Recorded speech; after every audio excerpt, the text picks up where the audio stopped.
ये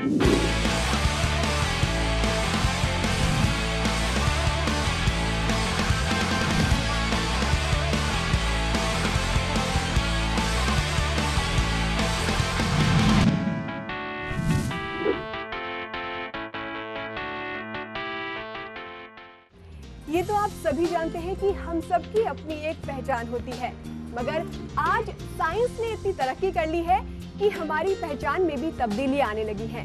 पहले हम अपने नाम से, अपने पिता के नाम से जाने जाते थे, मगर आज हमें एक और नई पहचान मिली है इंटरनेट के द्वारा, यूजर नेम के रूप में। जी हाँ, हम बात कर रहे हैं इंटरनेट की उस लाइफ के बारे में जो काफी हद तक वर्चुअल है। तो आज के फोकस टॉक में हम बात करेंगे वर्चुअल लाइफ ऑन इंटरनेट के बारे में, और मैं आ गई हूँ नोएडा के आईजोन्स में। तो चलिए जानते हैं क्या है इंटरनेट, क्या है उसकी वर्चुअल लाइफ और हमारी जिंदगी को किस हद तक वो प्रभावित करता है।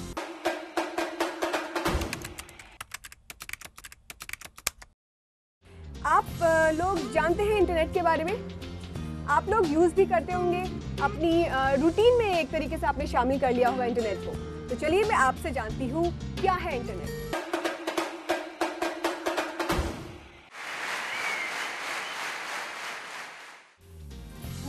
इंटरनेट एक कनेक्शन है जिसके थ्रू हम कनेक्टेड होते हैं ग्लोबली या लोगों से, या और इसकी वजह से आज लाइफ बहुत इजी है और इजी होते जा रही है। जैसे हम रियल लाइफ में होते हैं, हम वर्चुअल लाइफ में नहीं होते। बेसिकली वर्चुअल का मतलब ही फेक है, तो what is real in that? Nothing is real, you know. Real life और वर्चुअल लाइफ का मतलब यही होता है कि you know we are living a fake life, right? तो इट्स ऑब्वियस कि वो रियल नहीं होगी। तो I am seriously I disagree with him. आप क्यों उन लोगों के पास जाते हैं या उन लोगों की रिक्वेस्ट लेते हैं जिनको आप जानते नहीं हैं, केवल बात करने के लिए? अपने फ्रेंड्स को आप उसमें अपने ऐड करिए, अपने फ्रेंड्स को ऐड करिए अपनी फ्रेंड लिस्ट में, उनसे बात करिए जिनसे आप मिल नहीं पाते हैं या जिनसे आप काफ़ी टाइम से अलग होते हैं, उनसे दोस्ती करिए। मैं इनसे अग्री करती हूँ क्योंकि ये हम पे डिपेंड करता है कि हम टेक्नोलॉजी को कैसे यूज़ करें या मिसयूज़ करें। Because most of the sites में या नेट पे जो फैसिलिटीज़ होती हैं उनमें भी age limit is always mentioned, या फिर हमें इंस्ट्रक्शन होता है कि हमें क्या करना चाहिए।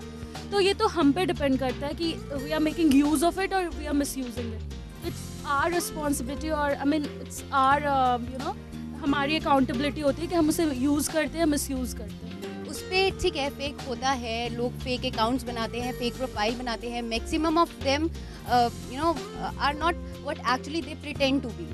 वैसे ईमेल की बात हो रही थी तो मैं बताना चाहूँगा कि जो चीज़ जितनी लाभदायक होती है उसका नुकसान भी उतना ही होता है। ये आप पे डिपेंड करता है कि आप उसको लेते कैसे हैं। लेकिन ईमेल के एक नुकसान के बारे में बताऊंगा। एक वाकया मेरे सामने आया था कि वैसे शादियाँ तो अक्सर फीमेल से होती हैं और ये ज़िंदगी का सबसे बड़ा निर्णय होता है कि आप शादी किससे करते हो। लेकिन एक वाकया ऐसा हुआ था कि उन्होंने ईमेल से शादी की और गलती से वो शादी उनकी मेल की हो गई थी। तो कभी कभी ज़िंदगी इतने बड़े निर्णय भी इतने आसानी से इतना गलत हो जाता है, तो ये बहुत बड़ा नुकसान ही है। पर लेकिन इसके दोनों हैं, फ़ायदे और नुकसान है। ये आप पे डिपेंड करता है कि आप इसको लेते कैसे हो।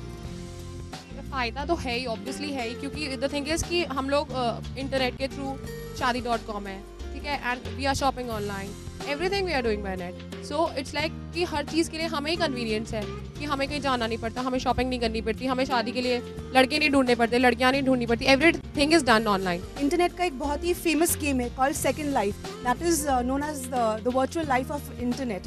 सो वेस्टर्न कंट्रीज़ के अंदर, ब्राज़ील के अंदर, यूएस के अंदर, it's very popular among the youth. And उनका एक टीन्स के लिए भी है, 13 to 17 एज ग्रुप के लिए, कि द टीन सेकंड लाइफ। तो लोग वहाँ पे गेम का खेलते हैं, एक अलग ही पैरेलल वर्ल्ड है उनके लिए, कि स्कूल जाते हैं वहाँ पर, people marry also online on Second Life. So this kind of escapism तो आ जाता है। तो it does have negative traits more than positives.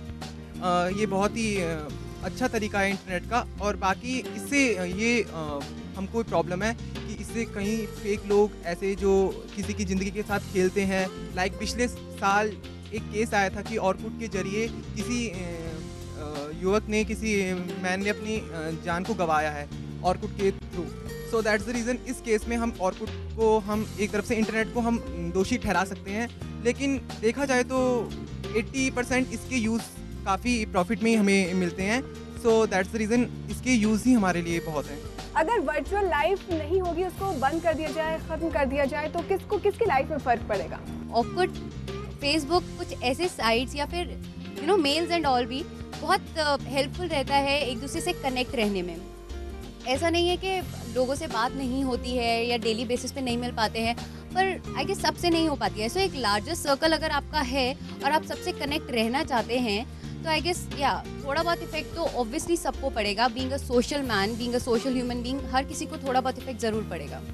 Social networking site basically मैं यूज़ नहीं करती हूँ, लेकिन प्रोफेशनलिज्म में अगर मैं आपको कहूँ तो डोर टू डोर जाकर अपना रिज्यूमे छोड़ना इट्स वेरी डिफ़िकल्ट। अगर हम प्रोफेशनलिज्म में ये फ़ायदा होता है कि monster.com है, naukri.com है, इन पे हम अपने रिज्यूमे छोड़ सकते हैं ताकि हमारे को जॉब्स के लिए कॉल आ सकें। मैं तो ये कहता हूँ कि अगर बाई चांस जो हम फॉरेन कंट्रीज़ के अगर हमें कल्चर, ट्रेडिशंस या उनसे मार्केटिंग वगैरह करनी होती है तो उसके लिए बहुत यूज़फुल होती है। तो हम ये आसानी से कर सकते हैं, हम लोग उनसे आसानी से कांटेक्ट बना सकते हैं। तो यहाँ हमने जाना कि इंटरनेट की आभासी जिंदगी से जहाँ कुछ नुकसान है तो वहीं पर कुछ फायदे भी हैं। अब ये हम पर डिपेंड करता है कि हम उसे कैसे लेते हैं। तो काफी कुछ जानते हैं यहाँ के स्टूडेंट्स इस बारे में, और अभी वक्त भी हो गया है क्विज राउंड का, जिसमें हम इनको देंगे एक सरप्राइज गिफ्ट जो टीम विन करेगी, लेकिन एक छोटे से ब्रेक के बाद। जैसा कि मेरी अपोजिट टीम ने ये बताया कि उन्होंने अपना नाम सोच लिया, तो अक्सर सॉफ्टवेयर को वायरस से बहुत ज़्यादा खतरा होता है, इसलिए उन्होंने ही मुझे नाम दे दिया और मेरी टीम का नाम है वायरस। आप बताइए कैसा क्वेश्चन आया होगा आपके पास? इजी आया होगा। आप दे दोगे आंसर? आप क्वेश्चन बताओ। 3 फेमस मैट्रिमोनियल साइट्स के नाम बताइए। इसका आंसर है शादी.com, जीवनसाथी.com एंड भारत मैट्रिमोनी।